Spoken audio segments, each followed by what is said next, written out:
Muito bem, voltamos à nossa singela aula de História do Protestantismo, apresentando os mártires de Guanabara. Seus nomes eram Jacques Le Balaire, Jean du Bordeille, Mathieu Verneil, Pierre Bourdon e André Lafan. Esses 5 homens não eram pastores. Vou repetir, é importante, esse é o momento clímax da nossa apresentação aqui. 5 homens que não eram ministros ordenados, não eram formados em teologia. Eles eram cristãos, protestantes, que vieram de Genebra para a possível França Antártica. Eles tinham profissões variadas. Eram marceneiros, eram pedreiros, eram sapateiros, eram pessoas que tinham utilidade no dia a dia. Mas havia um espírito neles que nós devemos observar muito bem. Todavia, Villegagnon não aceitou. Declarou-os traidores por ter tentado voltar para a França. Ora, como declará-los traidores se Villegagnon havia banido eles para o continente, havia expulsado eles da ilha de Serigipe, do forte de Coligny, para que eles vivessem lá a Deus dará, juntamente aos perigos dos tupinambás. Mas Villegagnon os declarou traidores e os interrogou teologicamente. E adivinha qual foi o assunto? A Santa Ceia. E esses homens responderam de forma bíblica a Villegagnon. Villegagnon, irascível, não aceitando a resposta deles, declarou que eles fossem presos. Há até uma abordagem histórica que diz que eles ficaram numa cela podre. Isso mesmo, cela para a pessoa ficar doente, morrer à míngua.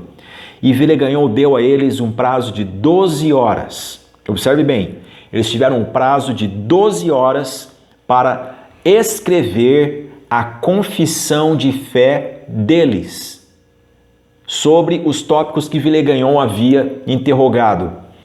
Diz-nos os historiadores protestantes que eles choravam. Eles não vieram para cá para enfrentar tamanha crueldade. E enquanto uns choravam, outros estavam extremamente contristados, havia quem começasse a cantar um salmo. Havia quem começasse a elevar a Deus uma oração, buscando conforto, uma oração de presença naquele ambiente tão insalubre, tão hostil.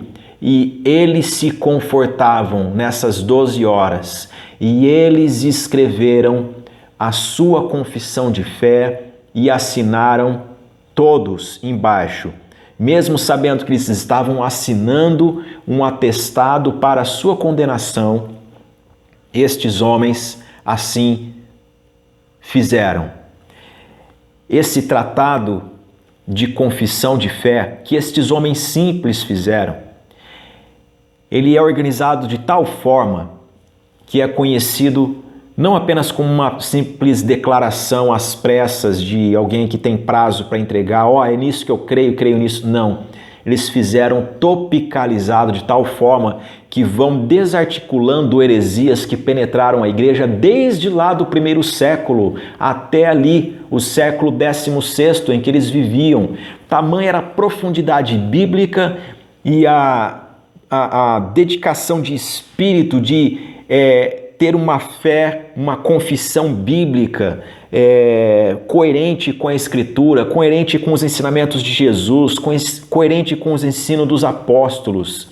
E essa confissão é conhecida como a Confissão de Fé de Guanabara, ou a Confissão Fluminense. É o primeiro tratado teológico das Américas.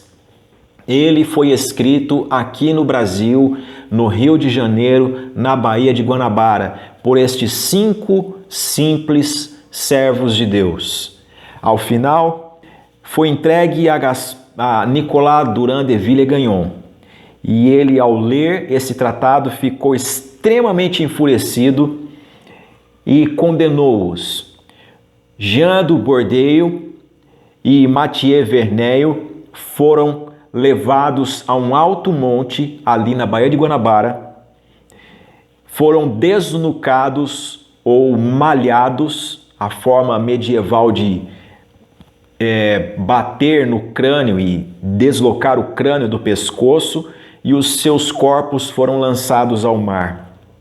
E o Pierre Bourdon, ele foi enforcado também ali, e o seu corpo foi lançado ao mar. 3 mártires em Guanabara. E enquanto choravam, cantavam e oravam. Isso é a história dos mártires de Guanabara. Os outros 2 foram poupados. Jacques Le Ballet, ele foi solto com a ordem de não propalar a sua fé.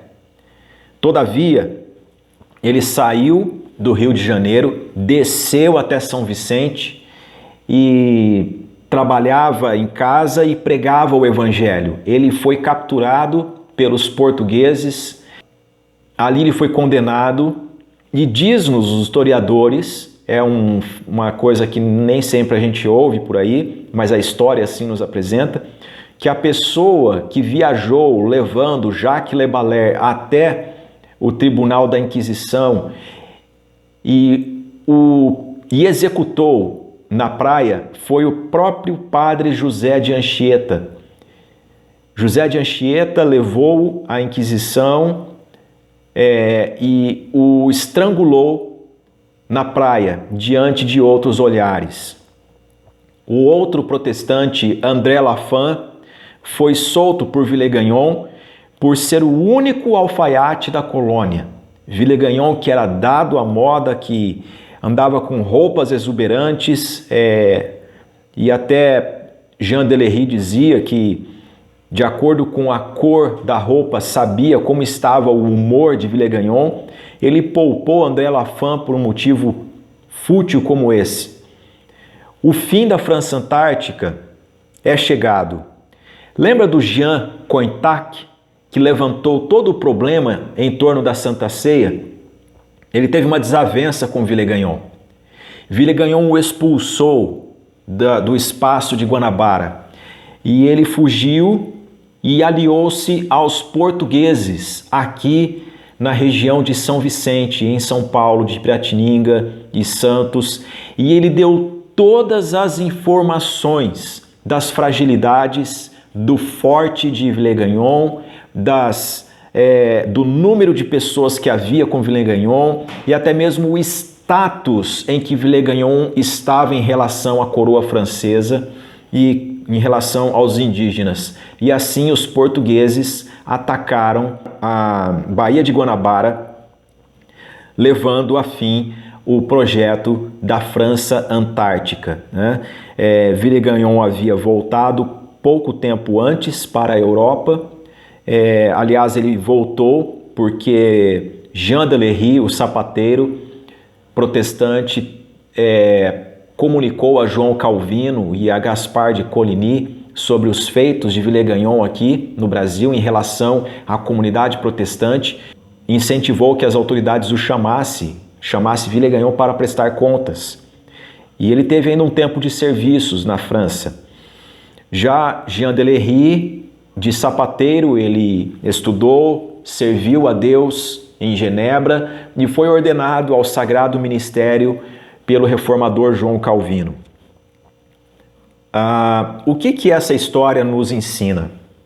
A primeira é que a história do protestantismo no Brasil e dos mártires em especial, ela deve nos trazer um despertamento, porque o protestantismo, ele é uma confissão de fé bíblica. Ele não é um movimento reacionário, ele é simplesmente o desejo de voltar às Escrituras, de não viver comprando indulgências, comprando favores de Deus, comprando a bênção de Deus, como hoje em dia o movimento evangélico faz. Isso mesmo. O protestantismo, ele foi um evento, né, um ato de fé contra o catolicismo medieval. Mas hoje em dia é necessário que haja uma reforma em relação até mesmo ao espírito evangélico brasileiro, porque nós precisamos voltar para as Escrituras. E precisamos voltar de tal forma que nós formemos discípulos de Jesus como esses homens. Os mártires de Guanabara não eram pastores, eles eram homens simples.